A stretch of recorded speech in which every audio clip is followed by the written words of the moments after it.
Good afternoon and welcome to the Washington Institute. I'm Rob Satloff, the director of the Institute, and I'm delighted to welcome all of you to this very special event. It's special for many reasons. It's special, of course, because I believe it is well-timed, given what is about to happen in Egypt tomorrow and over the next several days. But it's also a special event because we at the Washington Institute get an opportunity to honor a wonderful book and a wonderful author of a wonderful book. Before I continue, if I could just please ask everyone to turn off your cell phones. We are broadcasting on C-SPAN, and we're live streaming, and they tend to interrupt. Every year for the last 5 years, we at the Institute have undertaken to honor books with the Washington Institute Book Prize. This is a prize established to recognize the fact that books still matter. Now, I know not many people in this room still read things between hard covers. You might read them on your iPads or your minis or the latest Amazon gizmo. But whether it is between hardbacks or on a screen, if it is substantial, if it is weighty, if it is meant to stand the test of time, it is a book. And that's what we're honoring. We believe that even in Washington, where a good idea might have the half-life of a New York minute, books matter. They're what you talk about in terms of what's on the bedside table of the president. It is what you flip through when you have an extra half an hour and you're walking through a bookstore. It is what defines agendas. It's what people go to bed with late at night. And it's what might be topic of conversation first thing in the morning. It is what matters over time. And so we have decided to honor books. We do this by organizing a highly professional book competition, 3 independent jurors each year. We like to say that they're blind jurors, though they're not visually impaired. What it is that they don't even know who the other jurors are until the process is totally completed. And to do this requires an outstanding administrator of the process, and that is our own Martin Kramer, the Wexler Frommer Fellow at the Washington Institute. I'd like to thank Martin publicly again for his outstanding performance. Martin, thank you. And each of the jurors goes through 50, 60 or so books, and they weight them, and they read them, and they score them, and then they have second rounds and third rounds. It's a very demanding process, and I would like to recognize this year's 3 jurors, who were Michelle Dunn, the director of the Rafik Hariri Center on the Middle East at the Atlantic Council, Robert Lieber, professor of government at Georgetown University, and David Sanger, the chief Washington correspondent of the New York Times. Collectively, they read dozens and dozens of books, and they really deserve our thanks for spending months going through this process. And they decided that this year's winner is The Struggle for Egypt by Stephen A. Cook. And I'm very delighted that Steve is here. Steve, please stand up, because I get to give you this plaque to Stephen A. Cook, The Struggle for Egypt from Nasser to Tahrir Square, our gold prize winner. And just so you know that there's still money in books, this plaque also comes with a check for $30,000, which makes it one of the most lucrative prizes for nonfiction in the world. Steve, congratulations. Thanks so much, Rob. And please, it's yours.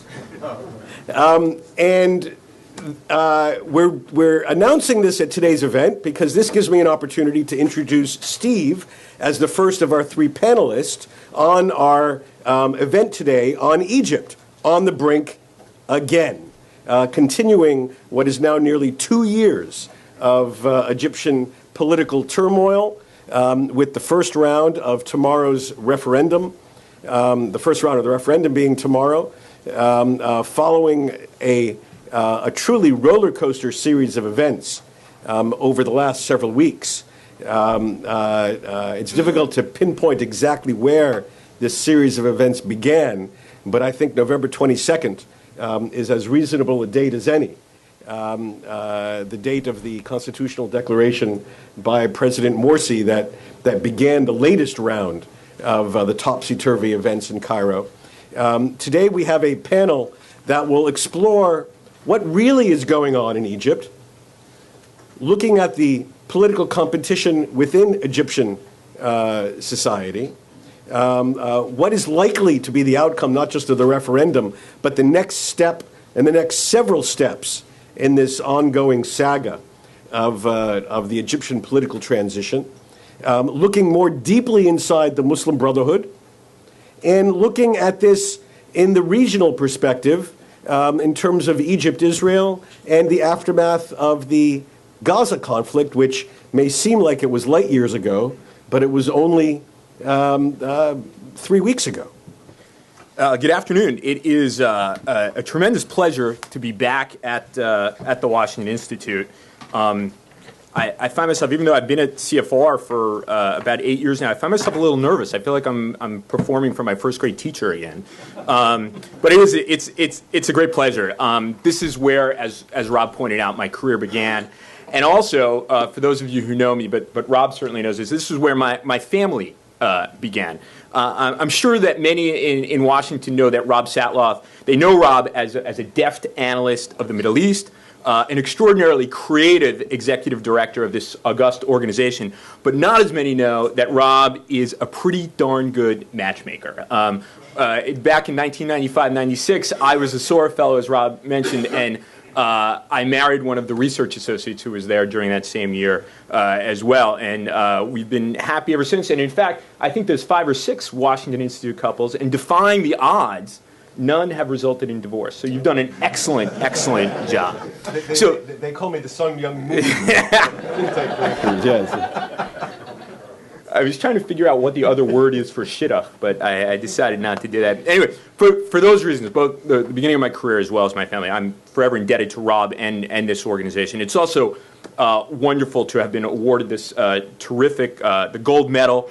The recognition from the Institute for my work is truly an honor. And I want to thank Rob. I want to thank in particular Martin Kramer, who apparently did an unbelievable job administering the award.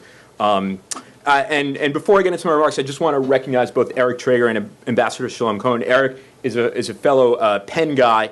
I went to Penn, and it's nice to see someone else from Penn in this town doing this kind of work and doing it in a cutting edge and honest way. And I also want to recognize Ambassador Cohen, who clearly had the hardest job in the Israeli Foreign Ministry, being the ambassador from Israel. It's a testament that you're still here. Anyway, it was interesting to me that when Rob contacted me about doing this, that he wanted to call this session Egypt on the Brink again. And not only does this have the benefit of being true yet again, but it's a particularly apt description of what we're likely to see in Egypt for the foreseeable future. And not only is it what we see in Egypt for the future, but it's perfectly consistent with Egypt's modern political history and the central drama in Egyptian political history. Now, Rob asked me to keep my remarks focused on the current situation. I can't help myself, and I'll take the prerogative of the microphone to just delve a little bit and digress a little bit into some of the themes of the struggle for Egypt, because I think they reflect well on what is likely to happen. It's clear that what we're seeing now at this moment in Egypt is a reflection of the fact that no party, not the Muslim Brotherhood, not the liberals, not the revolutionaries, not anybody who you see out there, a faction, group, movement, part of a faction, you all know the scene there, have been able to meet Egyptians' demands for social justice, representative government, and national dignity. These demands have been, as I said before, perfectly consistent going back to the early part of the 20th century. No one has been able to answer these questions satisfactorily, and they've never been able to answer the central questions about what kind of principles of government, the organization of government, the relationship, and critically, the relationship between religion and state, and what Egypt stands for in the post-Mubarak era and going forward. What will Egypt's trajectory be, both its domestic politics and its foreign posture. The Brotherhood has not been able to, despite everything that it has done, has not been able to answer these questions in a way that makes the most sense to the vast majority of Egyptians. They're the latest group to attempt to answer these questions, but they failed to convince absolutely everybody of the wisdom of their worldview and their narrative. The problem in Egypt is not, a lot of people say, oh, well, the problem is November 22nd, President Morsi came out and he issued these decrees. And the way in which he went about it, and the way in which the Brotherhood sought to enforce it, was depressingly similar to what Hosni Mubarak did. After all, weren't these decrees temporary? Wasn't the emergency law temporary? All of these kinds of things looked exactly like what had come before. But it's not just about the form in which these decrees have come. It's not just about Morsi looking Mubarak-esque. It's the content of both these decrees, and now the struggle over this constitution. The Brotherhood was never, given the circumstances in post-uprising Egypt, going to achieve a consensus on these documents, so they did not even try. People have said this was entirely like President Mubarak. The posters in Tahrir Square of half the face being Morsi, half the face being Hosni Mubarak.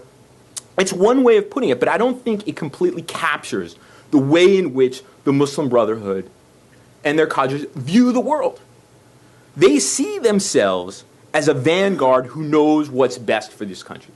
Way back in the summer, I spent some time out of Cairo with members of the Freedom and Justice Party, and looking back, you could see what was clearly coming. Because they would say, if we could just clear away the underbrush, if we could get rid of the falula, if we could get rid of parts of the bureaucracy, at the time the SCAF was still in a previous form, if we could just get rid of the SCAF, we would be able to transform this country virtually overnight.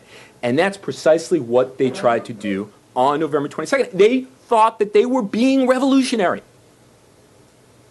They thought that by outmaneuvering Mubarak-era judges, that this would play well in Tahrir Square in order to get a new constitution. But they were wrong, because something has happened in Egypt. And that is, Egyptians are not going to take these types of decrees any longer. This worldview that we are a vanguard, we are an elite that knows what's best, is no longer tolerable to many, many Egyptians. It's funny, this seems like a non-controversial point to say 3 weeks post-Morsi's constitutional decree. But if you had suggested something along these lines in Washington and other places before November 22nd, you would likely have stirred a rather stormy debate. After all, there was a narrative in this town and elsewhere that the Brotherhood was clearly a force for democratization and change and progressive politics. And this is where I actually have to give a lot of credit to my colleague Eric Trager, who has been consistent in suggesting that this, in fact, was not the case. That if people actually looked at the data, looked at what the Brotherhood did, what they were doing, that we were going to come to this moment. Well, the question is, now what? Now what? The Brotherhood has been unable to impose its political will in a way that it thought it would be able to. And we are coming to this deeply, profoundly contested referendum tomorrow. We were having a little discussion before. I'm going to go with yes. I think based on the referendum of March 2011, parliamentary elections, Shura Council elections, presidential elections, I think that the Brotherhood is ultimately going to carry the day in this referendum. But that doesn't mean that they'll be able to advance their agenda unencumbered. There is going to be continued instability in Egypt. And that's why I think the title of this session, Egypt on the Brink Again. We'll get together some months from now. We'll have Egypt on the Brink again. We may see the situation de-escalate for a time as the Brotherhood claims a mandate after this referendum. If, in fact, they win, I will buy you guys both something. I think you both took no. I say yes. The situation may de-escalate for a while as the Brotherhood goes back its business. But it will be confronted by periodic spasms of instability, demonstrations, and even violence. The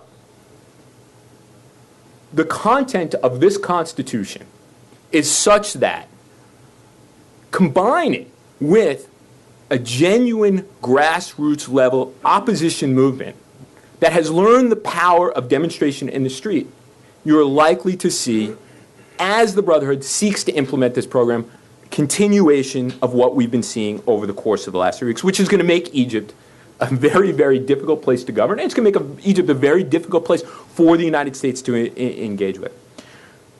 Overall, I think that what you're going to see, we're going to enter a new stage in which the liberals, the revolutionaries, the Falul, they're all going to continue to oppose the Brotherhood, but the real dynamism is going to be on the Islamist end of the political spectrum, where you're going to see the Salafis, who seem to be in lockstep with the Brotherhood to some extent on the Constitution, but there is enough in this Constitution for the Salafis to seek to undermine the Muslim Brotherhood on religious issues, on a religious level. And I think what you'll see a battle between Al-Azhar, the Brotherhood, and the Salafis. Not to suggest that there isn't crossover amongst all three of those, but that is where the political dynamism is going to be. The only way, then, to establish political control is through force or the threat of violence. But Egyptians have demonstrated, as I said before, that they are not going to lie down and take this anymore. Importantly, who in this fraught political environment is actually going to do the Muslim Brotherhood's bidding? The military? The Ministry of Interior? It's true that the Brotherhood has its own cadres, but it's very, very risky pitting one group against the next.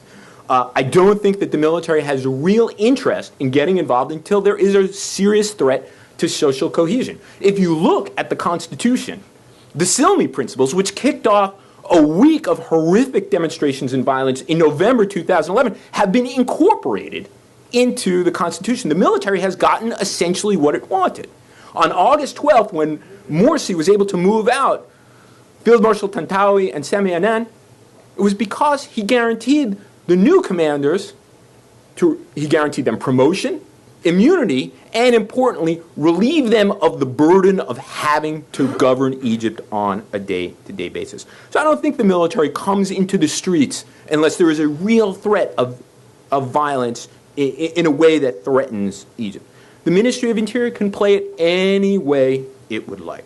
And then we're left with opposition against the Muslim Brotherhood, and this is where the continuing instability comes from. Let me end on, because of course this is Washington, and I have to talk about what Washington should do, and Rob commanded me to talk a little bit about what Washington should do. Well, what should Washington do? What can it do? There are lots of ideas that have been bandied about in Washington over the course of the last 10 or 15 years about what to do about Egypt in general. Well, now what should we do? Should we cut aid? Should we give more aid? Should we give the F-16s, not the tanks, but the F-16s, one F-16, another? I'm deeply ambivalent about all of these ideas. I think it's clear we have important strategic interests, and the U.S. military and the Egyptian military seem to share those strategic interests for now. But who's to say going forward that as we shift our strategic posture, that Egypt will remain as strategically important, excepting, of course, the Suez Canal? There's economic aid involved. It's not much. We don't really want to see Egypt collapse. The consequences of an Egyptian collapse are far greater than anything that we are seeing right now. But we seem to be stuck in this syndrome of where we continue to give aid and hope that we are buying something from the Egyptians, and nobody's quite sure what exactly we are buying. Even so, I don't think there's much that the United States can do. I think cutting aid or giving more aid isn't going to make much of a difference. Now, I know that last weekend, not this past one, 2 weekends ago, I think it was David Ignatius wrote something about Egyptians writing their own history. And I think that's a particularly apt way of putting it. And since the United States is not really seen as a benevolent actor there, I think anything we do on the aid front or so on and so forth is likely to be counterproductive. But all that being said, I don't think that means we should sacrifice our principles. After all, during the uprising in Tahrir, both Eric and I were actually there at the time, and then in the president's big Arab Spring uprising, awakening, whatever you want to call it, speech in May 2011, the administration quite rightly put the United States on, quote unquote, this term has been used too much, the right side of history, and lined itself up with people who want to live in more open and democratic societies in that part of the world. So that when President Morsi and the Muslim Brotherhood pursue this clearly anti-democratic agenda, it's incumbent upon the United States to speak up about democracy, about tolerance, about nonviolence, about the importance of accountability and the equal application of the law. And I think that that should be the basis of our policy, recognizing that all these other tools that we think we have, we really don't have. But we do have those principles that have guided us here at home, make us all feel all warm and fuzzy when we pull the blankets up at night. And I think that if we have lined ourselves up with those people who want to live in more open and democratic societies, it is, as I said, incumbent upon us to speak out on these issues. I'll leave it at that. Thank you very, very much. I'm looking forward to Q&A. And we'll leave it to Eric to explain to us the Muslim Brotherhood. Thanks. Well, thank you all for coming. I just want to echo what Steve said. It's an honor to share the panel with the ambassador, and also I think it's worth pointing out that the night before the revolution started in 2011, Steve, Aaron Pina in the back, and myself all had coffee together at Huria Cafe. Well, tea. Well, I had tea. I had tea. So that's just a warning that when the three of us are in a room, things get pretty interesting in the next 24 hours. So it's very good to be here. What I'm going to focus on today is really what the current episode tells us about the Muslim Brotherhood. What have we learned about the way the Brotherhood works, what its values are, and what it might do? So I'm actually going to give you a little spoiler right now. I'm going to talk about three things that we have learned about the Brotherhood in this episode. First, we've learned that it's deeply invested in ratifying the Constitution. Right now, that may seem very obvious, but it's important to remember that this current crisis did not start, as Rob said, about the Constitution. It in fact started with Morsi's constitutional declaration, through which he seized unchecked executive power. The Brotherhood has used it, however, as a mechanism for pushing forward the Constitution. And that's not just some kind of quick political ploy. It's actually something that's been important to them, as I'm going to show, for a very long time. Secondly, the Muslim Brotherhood coordinates its activities with President Mohammed Morsi and vice versa. In a previous policy forum, I laid out an organizational chart that showed overlaps between the Muslim Brotherhood's central leadership, the party, the Freedom and Justice Party, and the Morsi presidency. My theory at the time was that these guys are coordinating each other, but in this crisis, we have concrete evidence that that is in fact happening. And finally, we've learned, and we should learn this and take note of this for policy, that President Morsi is not a compromiser, and I'm going to explain what I mean by that. Well, first of all, I want to take you back to this whole point about the Muslim Brotherhood wanting a constitution now. So we're going to unfortunately, the heading was cut off. The Muslim Brotherhood wants a constitution now. So I don't think you should take that from me necessarily. Let's hear what President Morsi told me in 2010. There are good people who think that this country will not standards or specialist race unless Islam is in the background.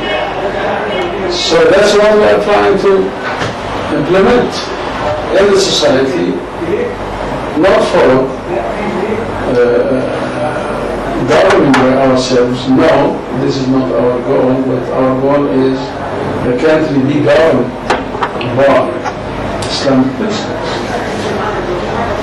To implement really the Constitution. The Constitution should represent and reflect people's will and desires.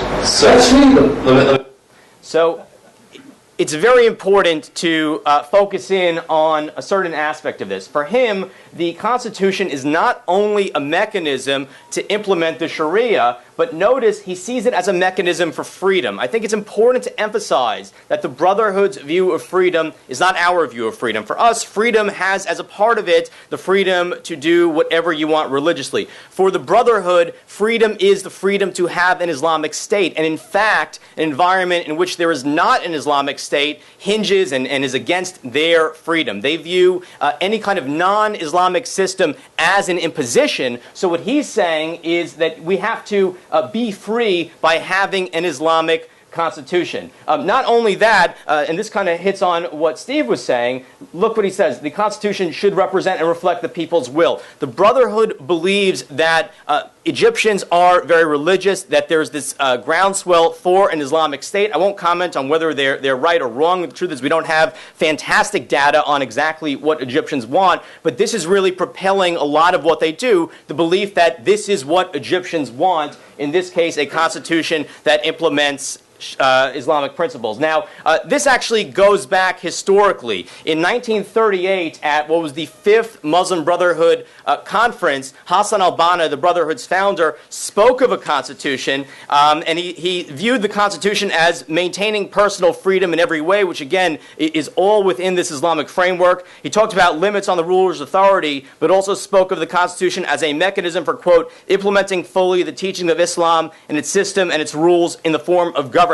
And this is not just some interesting factoid that I'm raising. This is in fact something that Assam al-Arian, a top Brotherhood leader, mentioned on Facebook the other day. So, I mean, this push for a constitution is very much part of the Brotherhood's long-term agenda. It's also an important part of the Nahda project. That's the Brotherhood's policy platform. You can see it right here.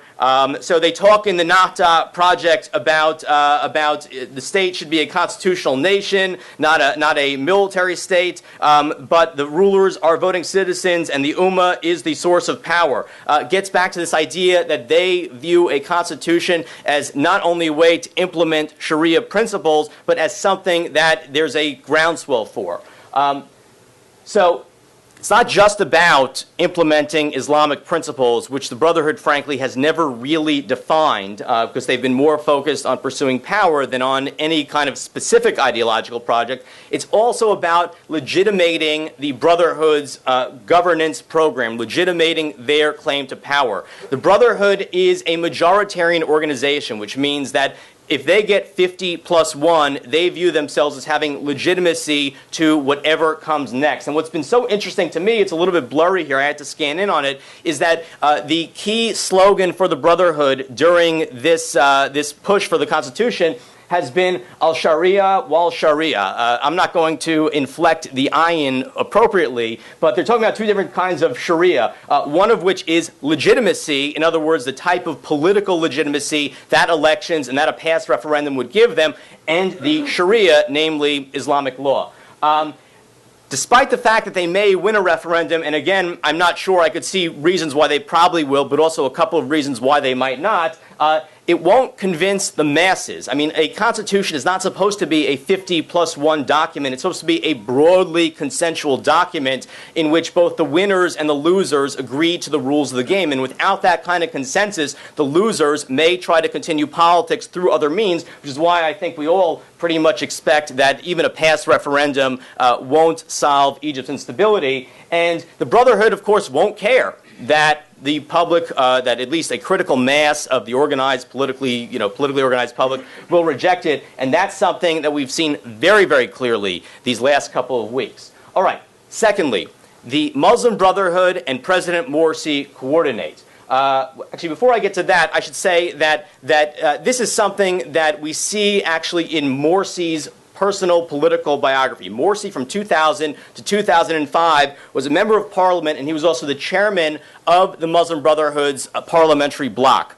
And what's come out this past week, I should say that a lot of interesting details about the Brotherhood have come out this past week as non-Brotherhood members have defected from Morsi's presidential office.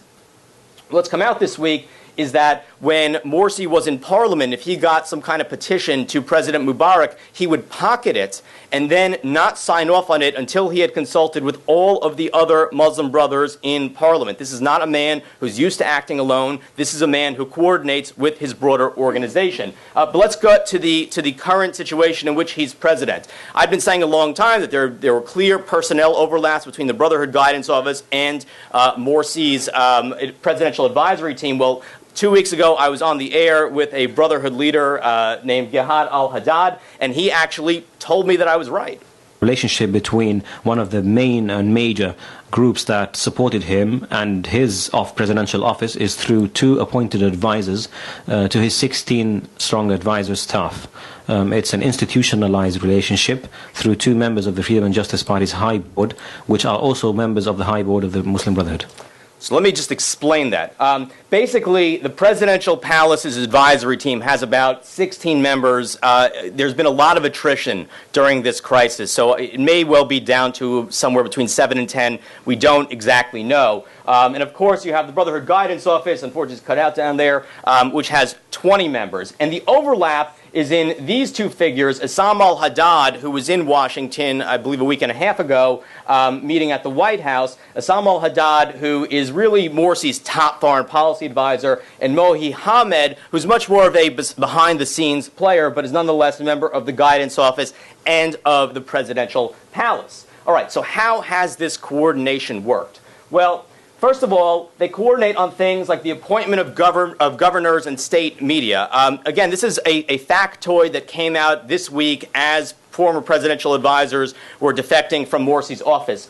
Specifically, I'd focus on the characters of Muhammad Ali Bishr, who was actually an associate of Morsi's when they were both students in the United States and were both recruited through the Brotherhood's networks here, and Saad al-Husseini, a former Brotherhood Guidance Office member. Now, again, the Brotherhood, Morsi appointed, I think, 4 or 5 Muslim brothers to governorships, but that's seen as a starting point for a much longer process, and that process is coordinated, we know for a fact, with the Brotherhood's Guidance Office.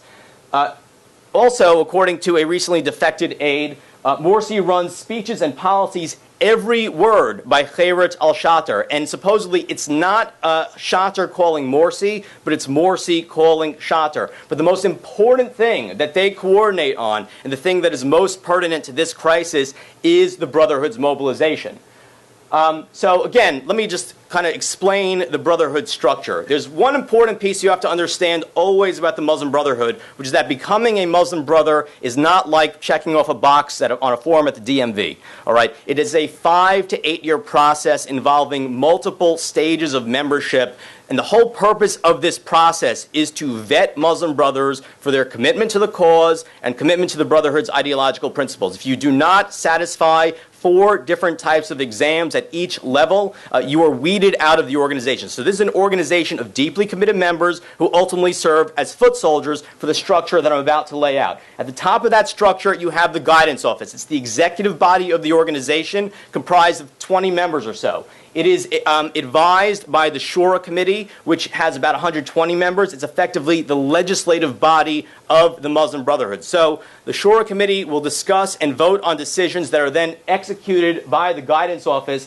down a pyramid structure with multiple tiers of membership, the most important of which, unfortunately it's cut off at the bottom, is called the Usra, or the family. This is essentially a cell, about 5 to 8 people, that coordinates Brotherhood commands at the local level in neighborhoods across the country. So, for example, as protests picked up against Morsi's decree, the Brotherhood organized on December 1st demonstrations outside Cairo University and elsewhere to support Morsi. And it organized this by having buses that were organized at the local level bring people up to Cairo University. And it had a hard time getting buses because a number of bus drivers, especially in Upper Egypt, were concerned that their buses would get attacked and burned by anti-Morsi protesters. So the Brotherhood started paying its members, according to a report in Sharuk, 130 pounds to come up, providing them food and other means of transportation. Then, on December 4th, you had a new round of anti-Morsi protests in front of the presidential palace. And what unnerved the Brotherhood about these protests was that for the first time, they called for Morsi to step down. So what happened was the guidance office met in Morsi's home on December 4th at night. His home's in the 5th settlement. It's a Cairo suburb. They met there. And the following day, the Brotherhood organized attacks on protesters, including the use of torture chambers. And if you look at the videos of some of these attacks, it's very clear that this is organized, that you have groups of Muslim brothers running in a somewhat coordinated fashion at the anti-Morsi protesters. Now, how do I draw this linkage? How am I so sure? Because on December 5th, I was working with our RAs and interns at the Institute to call people who had been in that meeting. And we were able to speak to 3 people from the Muslim Brotherhood who had been on that meeting and confirmed that, yes, the meeting took place at President Morsi's house, that, yes, they had coordinated the response to the anti-Morsi protests. However, of course, they didn't say, and we said to use violence. They said, the anti-Morsi protesters are the violent ones. We are peaceful. But nonetheless, I can tell you for a fact, based on 3 different people, that that meeting took place and that they coordinated the response to the anti-Morsi protests. Third lesson. Morsi is not a compromiser. I'm going to go a little biographical here. First of all, you have to understand who Morsi was in the Brotherhood. Okay? There was this idea that he was kind of this unknown backroom player. That's half true. What Morsi was the Brotherhood's internal enforcer. What that meant is that he played a key role in making sure that other Brotherhood leaders subscribed to the hardline ideology and tactics of the Muslim Brotherhood. You see, there's this essential division within the Brotherhood between people who are known as Do'a Wala Kuda, which means preachers, not judges. They want the Brotherhood to be more of a social preaching organization, and Kutubists, who want the Brotherhood to be a vanguard for a political program, as Steve mentioned. The Kutubists have really taken over the Brotherhood's leadership since about 2009 in particular, but they emerged especially around 2005 or so. And Morsi was the chief Kutubist. It was his job to weed out people like Abdul Muhammad al-Futu, like Muhammad Habib, who, for example, disagreed with the Brotherhood's 2007 party platform, which Morsi is credited with having drafted, saying that women can't run for president. So over time, he edged these people out. He was also the Mubarak regime's point of contact within the Muslim Brotherhood. So you could look at that and you could say, well, okay, so maybe he is a negotiator because he's sent to these negotiations with the Mubarak regime.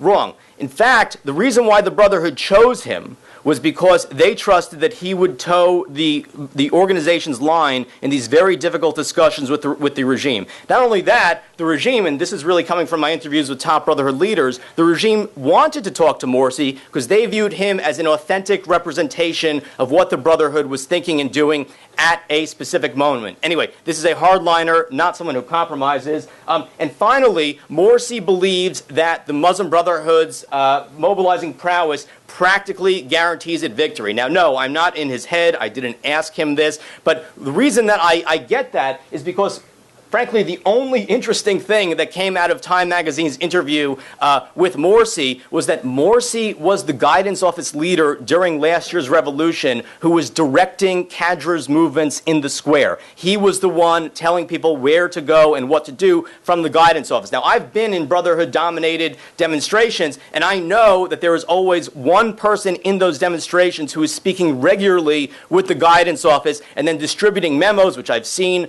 to other lower-level Brotherhood leaders within the demonstration. So Morsi, during the revolution, was that figure. This is to say that he understands the importance of the Brotherhood's mobilizing capabilities for winning. And what we should remember is, if you think that you are going to win, if you think that you have the mobilizing capabilities to always win, you're not going to concede anything. You are not going to compromise. Why should you? That's for losers. Another thing about Morsi the compromiser. This is a press conference, Morsi not being a compromiser.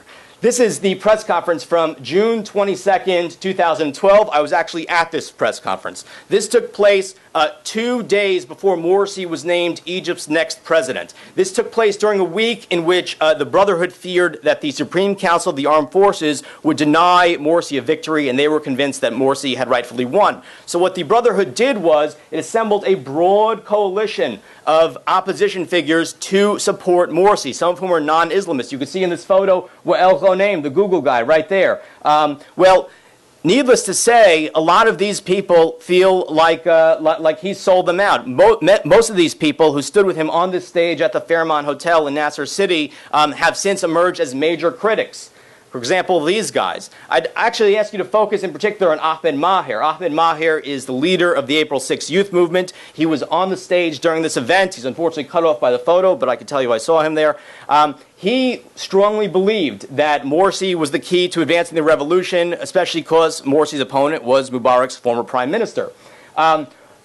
Ahmed Maher has now emerged as a critic of Morsi and the Muslim Brotherhood, and because of that, the Muslim Brotherhood accused him the other day of, quote, leading thugs around the presidential palace. These aren't the only people, of course, who feel cheated by Morsi and Morsi's previous promises that he would compromise. For example, you'll remember that Morsi sat smiling next to Tantawi, and there was this expectation that they would find some way to work it out. Morsi also brought on Rafiq Habib, the kind of pro-Muslim Brotherhood Christian, into his office. Samir Marcos, another Christian, and Ayman al-Laythi. These were non-Islamists he brought into his presidential office under the assumption that he would be a compromiser, and they have all since abandoned him because they feel sold out.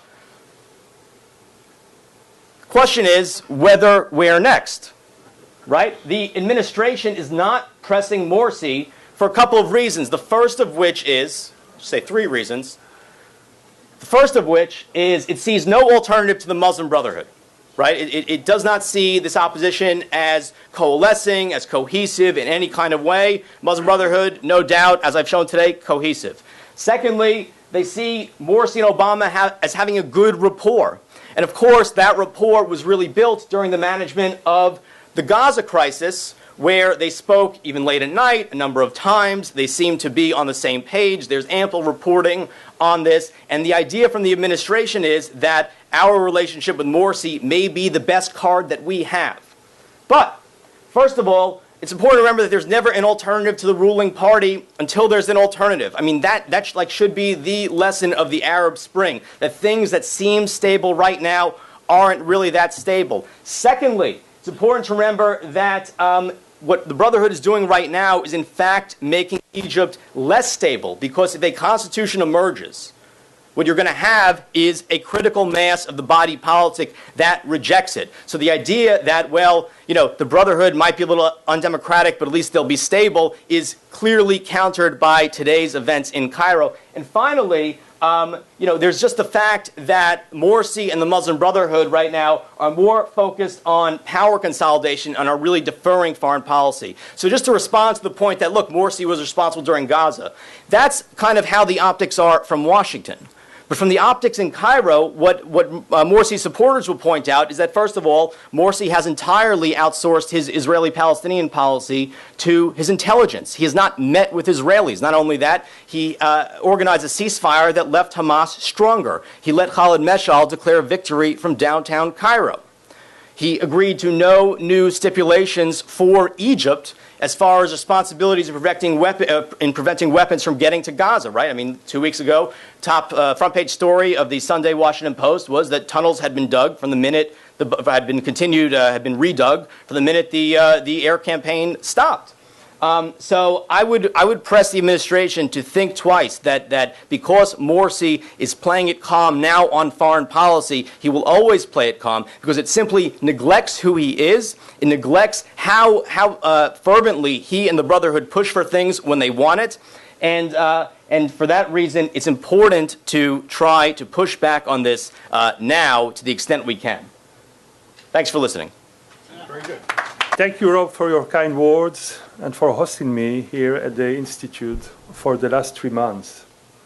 You have given me an opportunity to see how the Middle East is seen from here in Washington, and this will undoubtedly be an enormous use to me as I move forward in my career. As Rob has said, I am a member of the Israeli Foreign Service, and I had during the last 10 years the luck and the beautiful chance to serve as an Israeli head of mission in Tunisia and in Egypt, the two engine countries of the Arab Spring. This experience helped me, I hope, to a better understanding the situation on the ground there, in presenting here today in front of you some of my thoughts on it. I will offer some observations on events in Egypt in general, and then I will focus, as it was said, on how these events affect Israel.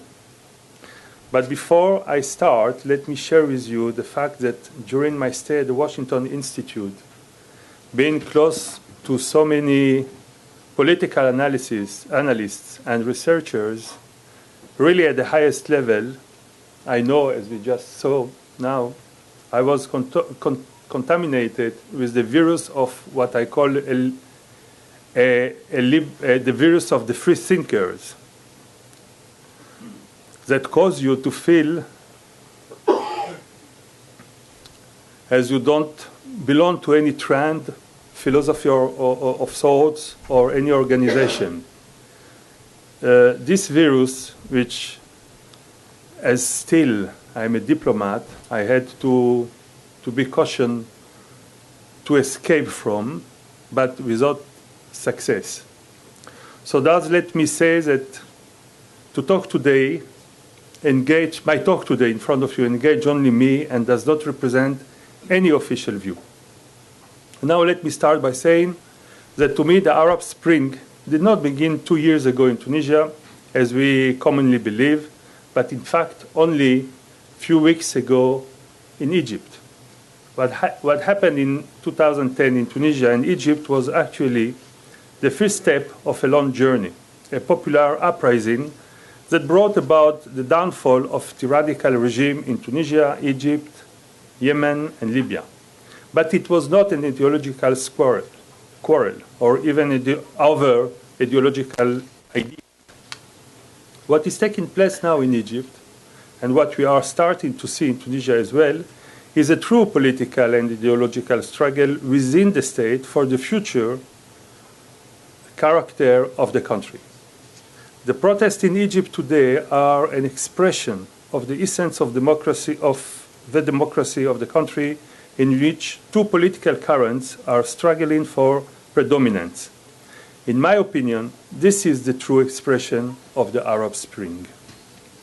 In 2010, Arab population overthrew their dictatorial regime, and for the first time, in modern Arab history, they entered a world in which A, the army did not support the regime and have protected the people and their rights, and B, citizens have the freedom to express themselves without fear. This is an enormous change in the Arab consciousness, and it seems to me that we have not fully yet come to terms with its implication for the future, far from it. This means, for example, that now in the Arab world, there are two types of societies. Those that have a political rights and freedom, and those who still live in tyranny or a police-state regime. How will it affect Morocco or Algeria? What will be in this regard with Jordan, or maybe even to some other Gulf state countries? In my estimation, we are at the beginning of a journey toward freedom that indeed will take many years to complete, but will end in a different Arab world than we know now. It is early to anyone to fully comprehend and absorb this revolution, and clearly it seems that even the new Morsi regime and the Muslim Brotherhood have failed to absorb the profundity of the transformation that has taken place. Otherwise, how would you account for the conduct of this new regime, which has made almost every political mistake since he is in power, in the book, and taken steps which are seen by the Egyptians as are in the process of exchanging the former secular dictatorship for a religious one. In their eyes, this is not Egypt that President Morsi and the Muslim Brotherhood have promised to them. They came to power promising a regime that will care for all citizens and improve their life, not as used to be in the Mubarak regime. Instead, after 5 months, the condition of the country is worsening by all measures. More unemployment, more criminality in the streets, increasing of personal insecurity, deterioration of the sanitation and the infrastructure system, and so on and so on. As of now, the feeling in the street there is that the regime is focusing more on the Ikhwanization of the country rather than dealing with the problem of the whole people, a transformation of Egypt into an Islamic republic. If the government had better understood the full depths of political liberation of the society, it would have done things differently. They would have, for example, understood that you cannot put the genie, or I rather would say the perfume of freedom and democracy back in the bottle. As we all know, we are still in the midst of this political conflict in Egypt, where two streams, the liberal secular and the religious Islamists, are fighting the future of the country. I believe that this struggle is not against Morsi or the Brotherhood per se, as many Egyptian liberals portray it. After all, the new proposed constitution is not as draconian as it is presented by them. I believe that the struggle is against the imposition of any new tyranny, liberal or Islamic. The Egyptian people are setting down red lines against any attempt to turn the wheel of progress backward. They are struggling for preserving their newfound freedom. Any leadership, religious or secular, who can deliver on the promise of freedom and democracy will succeed. Those underestimating the power of a liberate people in this new Egypt will not. Finally, let me say a few words on the importance of the civil society in Egypt. More than 60% of the population there are, as in the rest of the Arab countries, under 30 years old. It is a beautiful young generation, very much well connected to the modern devices that yield to be part of the open world and demand help and assistance in their march to freedom, democracy, and better life. The civil society, with its organization, social groups, youth, women organization, new political party, and so on, are indeed the future, in my view, of Egypt. It is important to empower them so they can succeed in changing the fate of their life. As ever before, it is now more doable, and as never before, it will be more accepted. So what Israel is doing in regard of this new development in our next-door neighbor? We have two strict principles that guide our policy toward Egypt. First, Israel follows a strict policy of non-interference with the internal politics of our neighbors.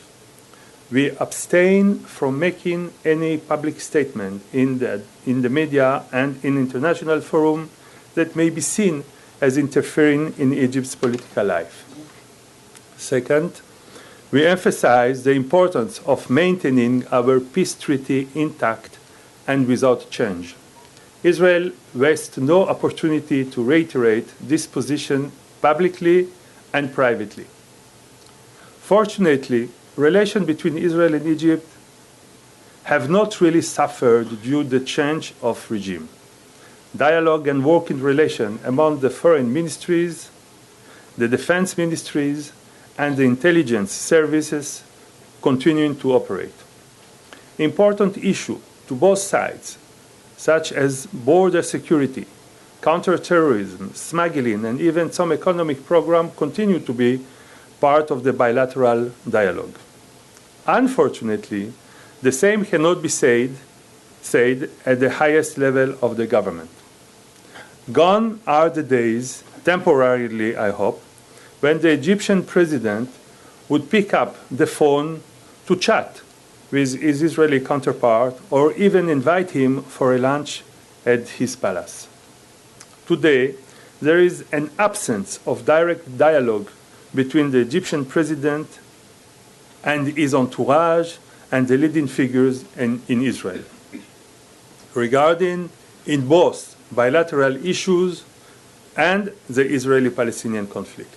In other words, while Egypt's approach is frosty at the leader level, it is almost business as usual at the working level. Therefore, Israel has to continue to be vigilant to ensure that any Egyptian regime will take a pragmatic and realpolitik approach as to Israel-Egypt relations, and especially regarding the peace accord between the two countries. Thank you very much. Thank you. Well, we put a lot on the table in the last hour, and I just want to make sure that we put a little bit more. One issue that that still hasn't come up is the issue of the economy. For example, while all of the events of the last week have transpired, so far gone uncommented upon is the about face that President Morsi did on beginning to implement some of the requirements for an IMF loan, the new taxes that were then lifted, and the now delay of an IMF loan, and the perhaps coolness the IMF now has to Egypt, raising the prospects that, in fact, the Egyptian economic situation is going to fall off a fiscal cliff, which makes ours look like a very flat and easy stroll in the park. So that's one issue, connecting the political turmoil with the economic turmoil. Secondly, I'd like to make sure that our panelists addressed more specifically, what is really the problem? Is it the process by which the Constitution and referendum were made, or the actual content of the Constitution? What are people so upset about? And what should they legitimately be upset about? And when the referendum is completed, and I know that Steve went out on a limb saying that it will be approved, what will be the aftershock about the process, or the content, or both? I want to get also on the table the question of timing. Why did Morsi push now? If he had held to even his first constitutional declaration, by February, this constitution would have been approved.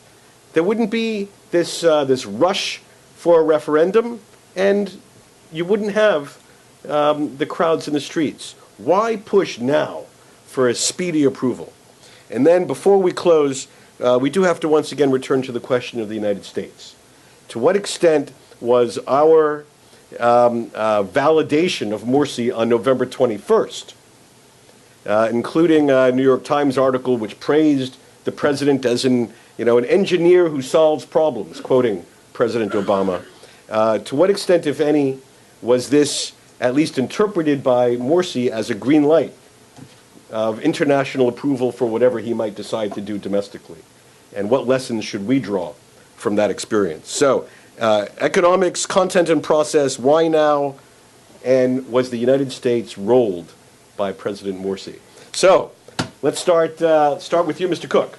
Dr. Cook. It seems to me, first, if you read the Constitution, it's clear that the Brotherhood is, in keeping with its tradition, economic liberals. They ban sequestration of property, nationalization, private property is sacred. That's a direct quote.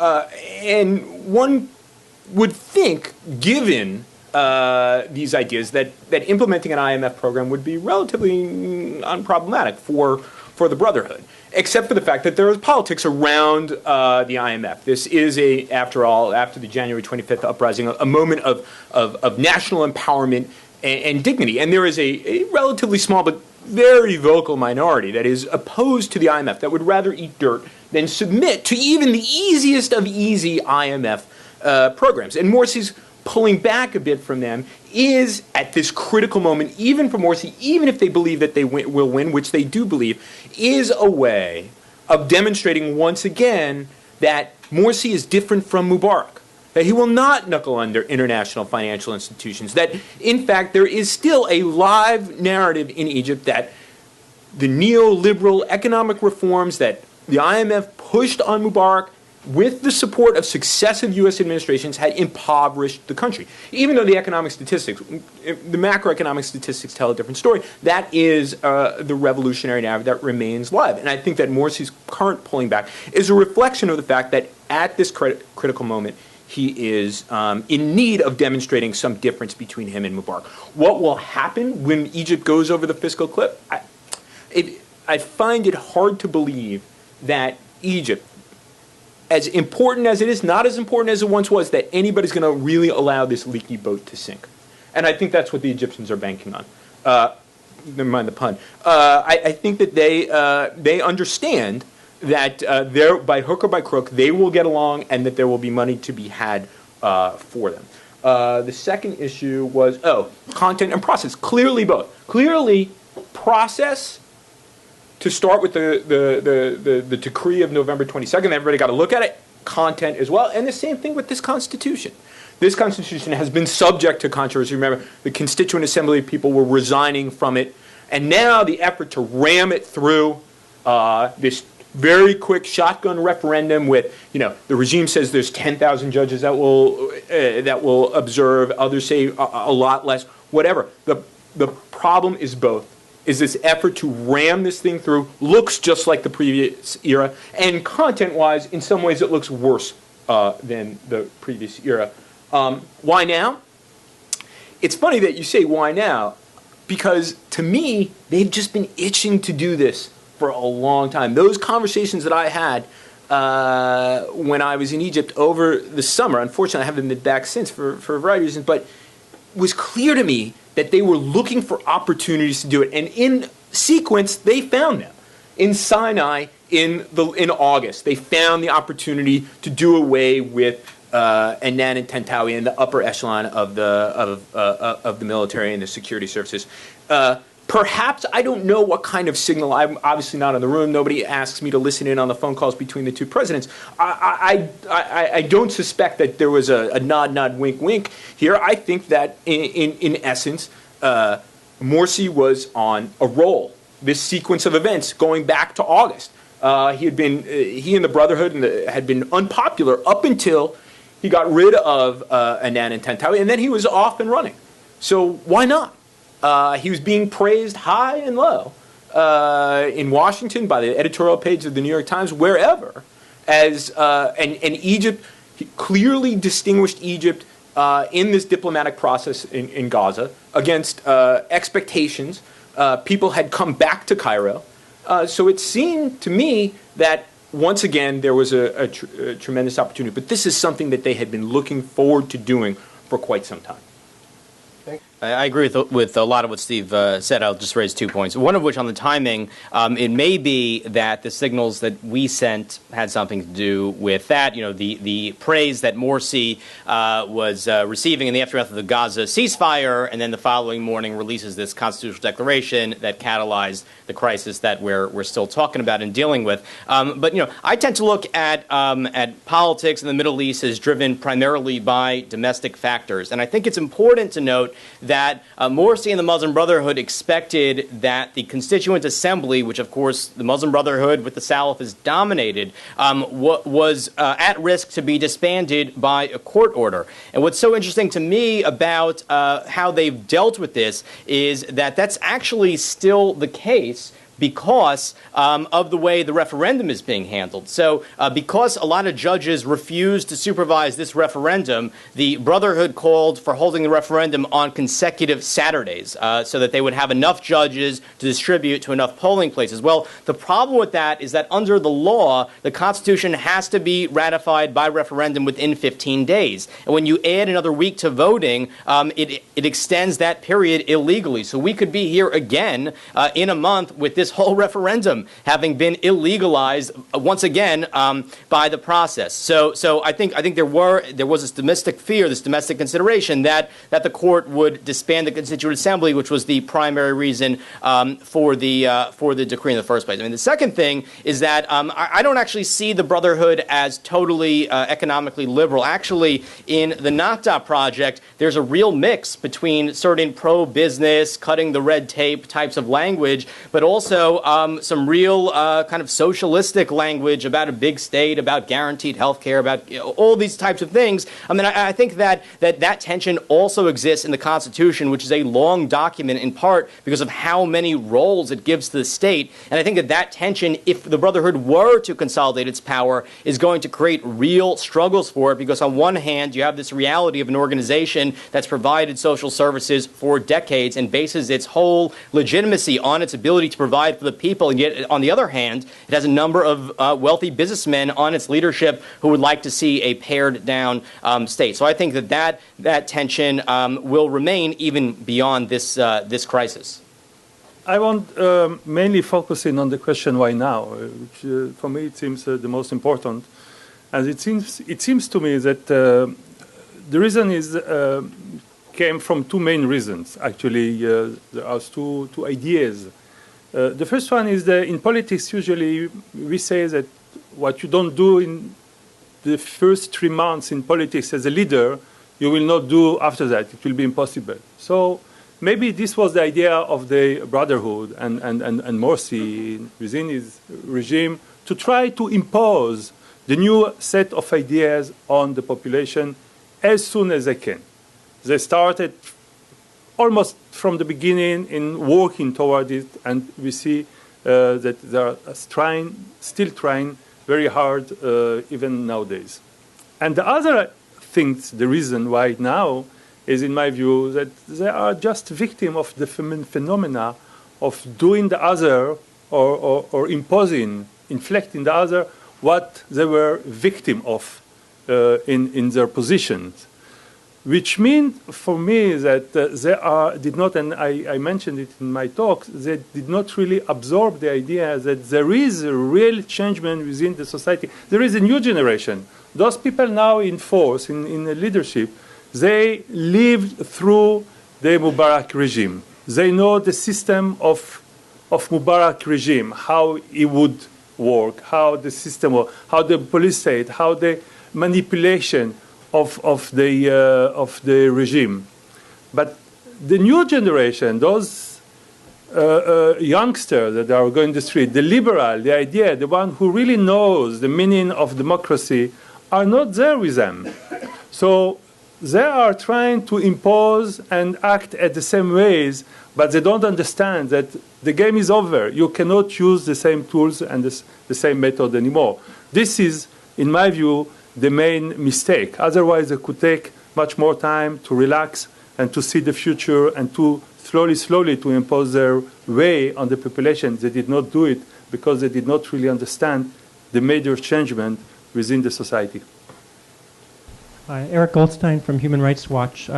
When Islamists won the election in Algeria in 1991, there was the debate over whether to halt those elections, and on one side there was the argument of what they called a productive regression. In other words, let them come to power, let the people see that they can't govern and they'll be thrown out. And then, of course, the worst case, the opposite scenario, was the Iranian scenario. To what extent in Egypt do you see what's happening now, as scary as it is, or on the brink and then on the brink again, as some kind of necessary process that Egypt needs to go through after 30 years of dictatorship to get to the other side? And related to that question is, from your presentation, one gets the impression that the Muslim Brotherhood is not just very disciplined, but also a monolith. And during the protests and so forth, there was a lot said about the younger generation of Muslim Brotherhood, and also just diversification across the political landscape, including among Islamists. And today's New York Times talks about a neighborhood, Bulak in Cairo, one would assume would be a Muslim Brotherhood stronghold, where people are not only hostile to the government, but also they've studied the Constitution. So we see pushback in many different places, including the Salafists who didn't support the Muslim Brotherhood candidate for president, but supported Abu Futuh. So to what extent is this diversification reason to hope that there really will be a pushback and that the Brotherhood won't be able to impose itself? So I think it's important to emphasize, the Islamists in general are clearly not a monolith, and that's definitely not my claim. And you're correct, and I mentioned it in my talk that there is this distinction within the Brotherhood between dawa wala kuda, preachers not judges, people who want less of a politicized role for the Brotherhood, more of a preaching social outreach role, and on the other hand, the Kutubists, who are much more for creating a strong vanguard, putting off ideological debates, and pushing forward with a kind of power-hungry agenda. What I'm saying is that at this moment, the Brotherhood's leadership is very much in that Kutubist school, and if you understand what it takes to be a Muslim brother and the kind of indoctrination and weeding out process, what they have is a series of reliable foot soldiers who will pursue their agenda and follow their commands. In fact, they've even taken an oath to do so. As for the young Muslim brothers who were in Tahrir Square last year and had some well-reported disagreements with the Brotherhood leadership, we should remember that these are people that were pushed out of the organization by Morsi, and frankly even more so al-Shatter. It was funny, actually. The image I showed you, it's not there anymore, the image I showed you of that press conference just before Morsi was named president, where this kind of broad coalition came to support him, included a number of those young Muslim brothers who had been thrown out of the Brotherhood but still rallied around him as opposed to Shafiq. And I actually walked up to one of them and I said, as I'm apt to do, like, what are you thinking? Morsi and Shatter kicked you out, and the response was, yeah, this is a really bitter pill for us to swallow, but Shafiq is just too threatening for us. So anyway, you're right that there was kind of this slight disagreement within the Brotherhood, but it's been pushed out, and the Brotherhood really has, as an organization, tried to embody this image of itself as a vanguard, and that's why we've seen such consistency within its ranks in terms of how it's responding to different crises. I like the fact that you mentioned Algeria and Iran, because Iran has haunted American policymakers for 30 years, and Algeria has haunted Egyptian policymakers for 20 some odd years. But to directly answer your question, no, I don't think that this is inevitable. Some hopeful liberals that I've been in touch with since this crisis began say, look, we don't really believe that we can bring Morsi down, but hopefully we can teach him a lesson. I think that that's a misreading of the way in which the Muslim Brotherhood sees the political arena right now, and will likely see the political arena post-referendum. But I don't think that there's anything inevitable or necessary about this moment. The Brotherhood, had they had a better understanding of politics by other means, and what the revolution was truly about, because they were late to it, would see the wisdom in actually building consensus and understanding what the demands are and concerns are of many, many Egyptians, even those who had voted for them, even those who stood on the stage with Morsi last June. But they do not see the world that way. They see it as a vanguard, as knowing that they know what's best for the country, and that they can transform the country in that certain conception of freedom that they hold. My name is Saeed Erkat from the Quds Daily newspaper. My question pertains to U.S. policy. Should the United States have taken a clear stand against the referendum, or is it prudent for future U.S. policy to implicitly support the referendum as they apparently have? And by the way, Ambassador Cohen, I did not know that Israel had a diplomatic mission in Tunisia. I mean, in terms of what the U.S. could have done, there were a number of opportunities within this crisis where it could have said something. For example, when judges pulled out of oversight, when international monitors hadn't been sent, we could have raised some concerns about the legitimacy of the process. We could have used the relationship that the president at least thinks he has, with President Morsi to say to him, the situation that you're creating in Egypt is very unstable. We could have made a statement about the purpose of constitutions being consensual documents that just get everyone on board for the rules of the game. They're not supposed to really be heavy in ideological content. That's what legislation is supposed to do. I mean, these are things that we could have said. Now, I have to also say that, would it have mattered? That's really the question. Would it have mattered? Well, it depends. On one hand, the Brotherhood I see as a very stubborn, dedicated, regimented organization. I could see them very well saying, excuse me, you're interfering, which is what they said to Erdogan last year when he said Egypt should be a secular state, something that the White House probably would not do. But on the other hand, by not saying anything, the signal that we've sent is that we have some sort of arrangement with the Muslim Brotherhood. Now, I'm not one who believes that we are pro-Muslim Brotherhood. I believe that actually we're trying to do as little as possible, but the optics in Cairo are very, very dangerous because there's now this broader population that's starting to mobilize against the Brotherhood and firmly believes that we are not only not with them, but we're actually with the Brotherhood. And actually the most dangerous example of this is the Christians, historically the most pro-American community within Egypt, who are convinced that this administration is supporting the Muslim Brotherhood. We should be doing something to counteract that very bad piece of public diplomacy. Let me just add, I agree with what Eric said. Let me just put a finer point on it.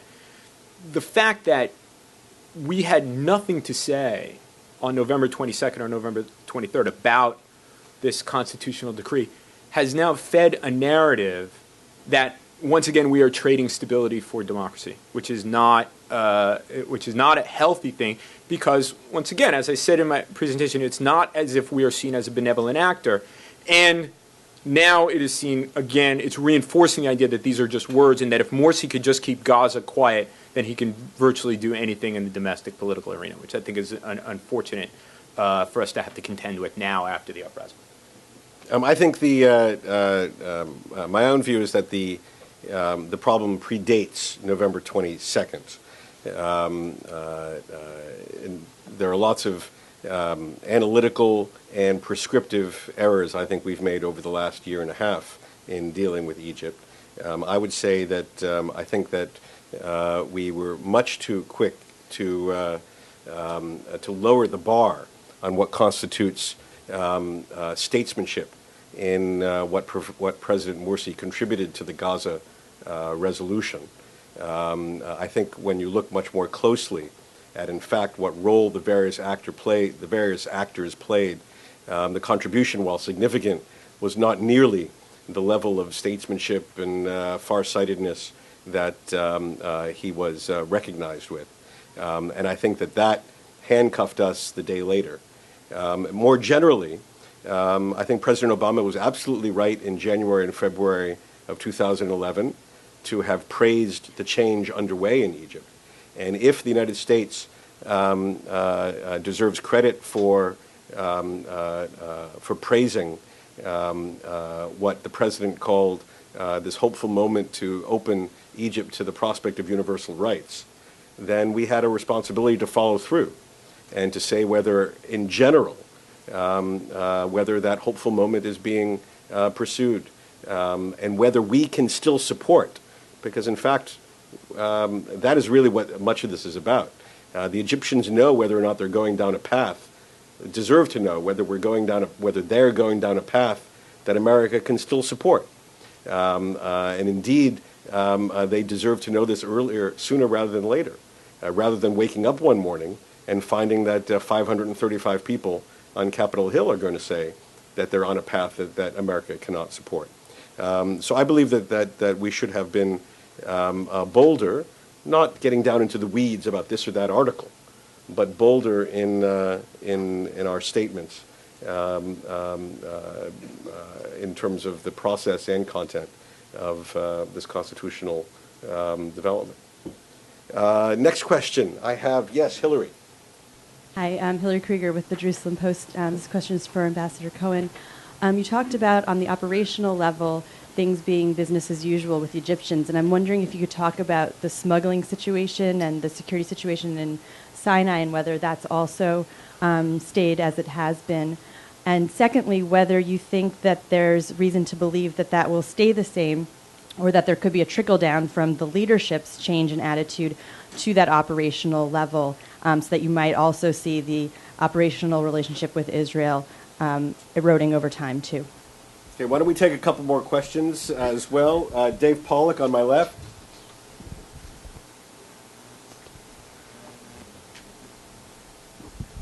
Thank you. I wanted to ask about a comment that Steve Cook made early on that was sort of left hanging, as I see it, which is about the Salafis. What you said was that when the dust settles, what we are likely to see is that the political dynamism, I think was your expression, in Egypt is going to be between the Brotherhood and the Salafis. In other words, within the Islamist spectrum of politics. And can you, or anyone on the panel, tell us a little bit about that? After all, these are the people who won 25% in the parliamentary election, who've got street gangs that are apparently permitted by the new constitution to enforce public order and morals. And I venture to say also that these, the younger generation, which several speakers have alluded to, is not all a bunch of liberals and Democrats. There are millions of young Salafis and just ordinary thugs in Egypt who are very far from being in the spirit of Tahrir. Thank you. Great, thank you. Yes, right here, right in the center. Jamie Weinstein from the Daily Caller. You, Steve, mentioned that the Muslim Brotherhood has cadres, but maybe not the police in the military. And my question is, do we know to what extent, if at all, there has been any Muslim Brotherhood sympathy within the military, maybe below the general level, at the colonel level, that in maybe another revolution would help the Muslim Brotherhood install an Islamist dictatorship? Well, as to the smuggling cooperation between the two countries and at large in Sinai, cooperation on this zone where you have this smuggling of arms and others, since terrorism. As we understand the situation now, it seems that there is a real split between the political level and security and military level in Egypt that regarding to Israel are not really going together. It seems like that there is a real effort coming from the Brotherhood and mainly from the President, Morsi, to take the portfolio of Israel regarding to all kind of cooperation that two countries has together to the hand of the intelligence services and the security. And in this regard, the relation between the two countries are continuing as before, as I mentioned. I think that the Egyptian interest is, at least for now and what we see in the future, is to keep those relations intact because it is part of their interest. They don't want to deteriorate their relation with Israel over those questions when they understand that they have a real interest on that. What will be in the future if the relation will, with if the Brotherhood will be in power and really will be more going after this question of peace process with Israel, yes or not? I don't think so. I think that there is an understanding that the peace process is one of the pillars of the stability of Egypt, Israel, and the region at large. So I think that they will keep it as it is. We saw it over Gaza conflict recently, that after all, this regime behaved exactly as Mubarak regime behaved in the same circumstances. I mean that Mubarak would do probably some step. One of them will be recalling the ambassadors. So this is what Morsi did. He recalled his ambassador. Mubarak would try to moderate, the flame between the two sides, a kind of go-between between the Israelis and the Hamas. This is what Morsi did. Mubarak would contact the American and European countries in order to show them that he is part of the game here and he is important. This is what Morsi did. And no more, much more than that. I mean, like, we see a kind of resemblance of steps between the two regimes. The only change that really appeared is that for the first time, Morsi did something that Mubarak did not do, which is to call and accepting Khaled Mash'al, the head of the Hamas and the member of the Jihad Islami, to the presidential palace, which was at the time of Mubarak a new behavior. You don't do that with the Hamas. The relations are not so close. And now he wanted to distinguish himself from the other regime, the fact that he is part of the Hamas, or he is the big brother of the Hamas. So the brotherhood and Morsi really accepted the visits of the leader of the Hamas in Cairo at the highest level talks. So this is at large what I have to say about it, and I think that we will continue to see a kind of distinction between the political behavior towards Israel, which are not there anymore, and the security and military behavior that will continue to exist. Thanks, Dave. Now I know you were listening. But I didn't say when the dust settles, because I don't think the dust will settle. But I do think that going forward, you will have this dynamic relationship between the Brotherhood, the Salafists, and Al-Azhar as well.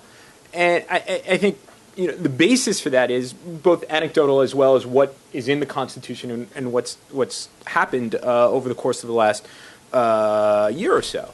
If you talk to the Salafists, they say, "Who are these Muslim brothers, these bourgeois dilettantes? We are closer to the street. We own every kiosk in all of Egypt. We know the people. We have delivered social services to them. These are just professionals, bourgeois. They don't know anything."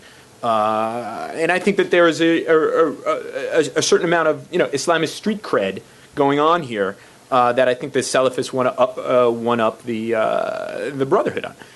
Second, if you look at the content of the Constitution, where it addresses Islam or Sharia, there are the bases of a conflict between the Salafists and the Brotherhood. Article 2, Article 219, over what the interpretation is.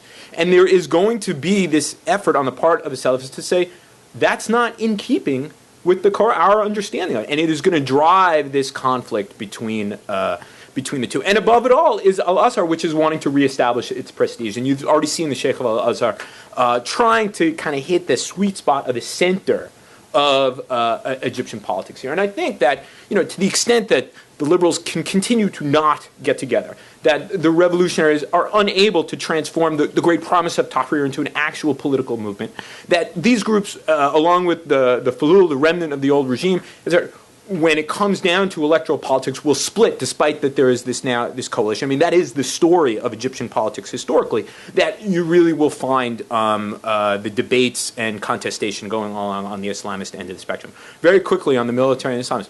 When I was doing kind of systematic research on the military 10 years or so ago for my dissertation, I would ask this question at every opportunity. And they would say to me, "We're on it. Don't worry about it. If there's anything we're on top of, it's making sure that there are no Islamists in the military." But they were on it, and then there was a revolution. So, who knows really what's going on? We do know that, the Egyptian military is a reflection of Egyptian society.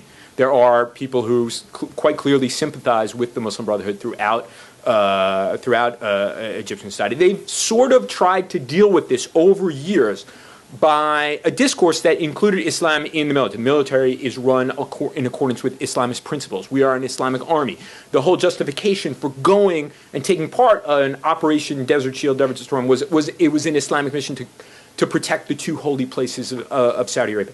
But to the extent that there is any data or any inkling of how many, or I'd say it could possibly happen, we don't really know what has been going on at that lower level of the ranks. We know that there was during that transition between Mubarak and Morsi a significant amount of unhappiness, and they were funneling a lot of resources to kind of keep people quiet and keep people greased off so that there wouldn't be dissension in the ranks.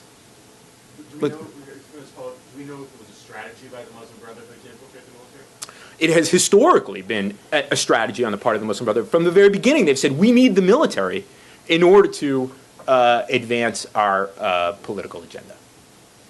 I just want to echo what Steve said about the Salafists. You know, it's said that our Constitution is an invitation to struggle among the different branches of government. This Constitution, I think, is an invitation to struggle among Islamists in Egypt about the definition of Sharia, about the future of Al-Azhar, about what it means to use state institutions for ensuring morality. And I do think that that's the future. The one kind of thing to think about, or really two things to think about this future Brotherhood Salafist struggle, is that they're very, very different types of groups. The Brotherhood is one organized, regimented thing. Salafists are deeply divided as well among different streams and different sheikhs and different groups. So I think it'll actually be really interesting to see if they do in the next parliamentary elections what they did in the first parliamentary elections, which is all organized under one coalition. If they can do that, then every Salafist knows who to vote for. But if they're divided, as is actually very possible when you see the emergence of Hazm Abu Ismail, the would-be presidential candidate, putting together his own party, not being so aligned with the Noor party. It'd actually be very interesting to see whether the Salafists can hold together. The second feature of this struggle will be about recruitment, because you'll remember, like I said, Brotherhood has this very regimented 5 to 8 year process. Well, becoming a Salafist is kind of like the Ruth conversion. You know, you declare yourself a multazim, which means that you're committed to living according to the life of the Prophet Muhammad, and that's it, which I think will be a lot more attractive to young Islamists than this regimented 5 to 8 year process. Just something to keep in mind. As for infiltration of the military, from my perspective, the military is a black box. I mean, we see what comes out of it, not what's in it, not what goes into it. But I did meet in my summer research this one guy who is a Muslim brother and formerly in the military. It was off the record. I'm not going to say exactly how I met him, but the point of this discussion was everyone was calling him General. So I asked him, why do they call you General? Were you in fact in the army? He said, yes. I said, while you were in the Muslim Brotherhood? He said, yes. I said, well, how did you keep that secret? He says, the Muslim Brotherhood gives us trainings on how to hide our affiliation while we're in the military. Now, as Steve's dissertation advisor likes to say, the plural of anecdote is data. So that's one anecdote, but if you find multiple of these, we may be able to see a pattern, but we don't have that at the moment. Just one closing thought about the Salafists. I think they're a very impressive bunch. And while Eric and I were meeting with some of the leaders of one of the leading Salafist party a couple of months ago, there was a whole panel of very impressive young people. During a coffee break, one of them explains that he met his wife at Harvard. So the Salafists, well-educated here in America at the finest universities, and his wife, they met at Harvard. So that, I think that's something that we can look forward to, is a Harvard-educated Salafist party leadership coming in Egypt. With that, please join me in thanking, first, Ambassador Shalom Cohen, my colleague Eric Trager, and congratulating once again our Gold Prize winner, Steve Cook. Thank you all very much for joining us today.